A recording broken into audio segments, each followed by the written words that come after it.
The Alaska cruise season numbers are staggering, setting major records. 7 different cruise lines carried close to 2 million tourists in and out of Seattle last year. So what's next this year? That's a big question. The head of the Global Cruise Line Industry Group just came to Seattle and answers that question and more while chatting with our Denise Whitaker.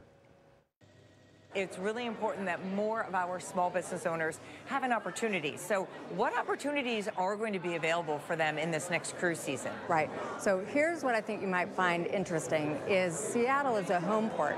That means people travel here to embark on their cruise. And CLIA does a lot of research. And some of the research that we've done shows that an average passenger will come and stay either a day and a half before they embark or a day and a half or 2 days after they disembark. So in that, it's the hotels, it's the restaurants, it's the taxis and ground operators, it's retail. Everyone benefits from the longer stays. The other thing that I think you might find interesting is almost 64% of somebody who has taken a cruise will come back and visit the destination that they first saw on a cruise and stay longer. So there's not only the direct impact of what a cruise passenger might spend, but there's also the investment that's going on in the local supply chain. So the food, the beverages, the technical services, the people who are working at the port, all across the supply chain you can see an economic impact that's very positive. So how does your organization work with others here, like Visit Seattle, you know, with the port? Clearly you have to work with the port, but you don't necessarily have to work with all the others. So how are you all intertwined to help bring more people? So CLIA stands for Cruise Lines International Association. We're a global enterprise, but we take a very local approach. We support our cruise line members, and they are actively engaged in the business community and the civic community. We have partners that are also the port and the destination, so the Port of Seattle and Visit Seattle. But we also work with the suppliers and the travel advisors. It's really important to know that 84% of cruises are still booked using a travel advisor. So all of that gives us an opportunity to have different connection points and to support our partners. And that's both their kind of civic work that takes place, and so how do we engage with the business community? How do we engage with local residents? And we really just serve to amplify and support our partners. So in every part of the world, we might look a little bit different, but it's because we're here to serve our members and our partners.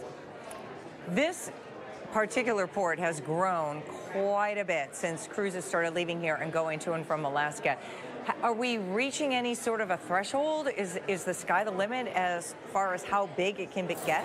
Right. So tourism is a wonderful thing. You know, it really is the opportunity for people to connect with people and people to connect with places. So it's always important to recognize the social impact that happens, economic we talked about.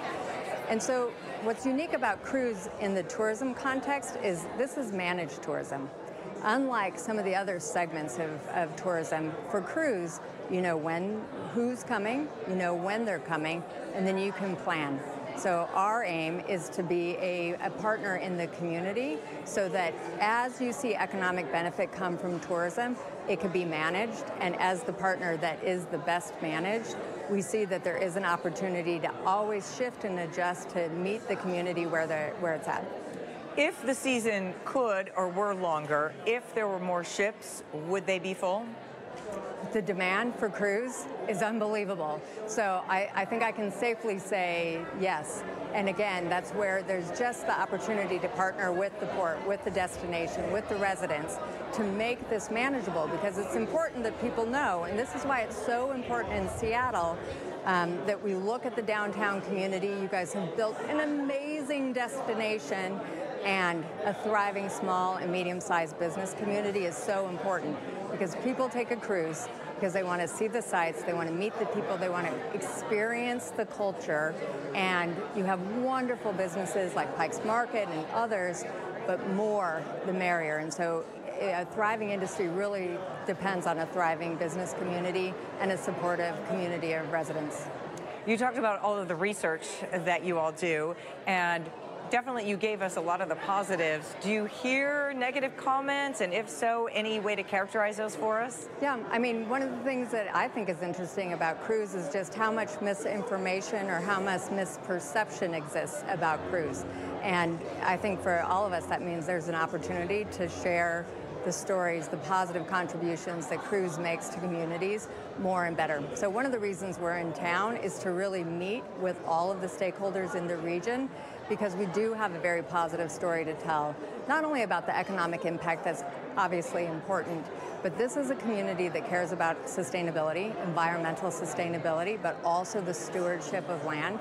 And so to have the opportunity to engage with other stakeholders, to be a convener, to be able to collaborate and communicate, I think really reflects just how important cruise is.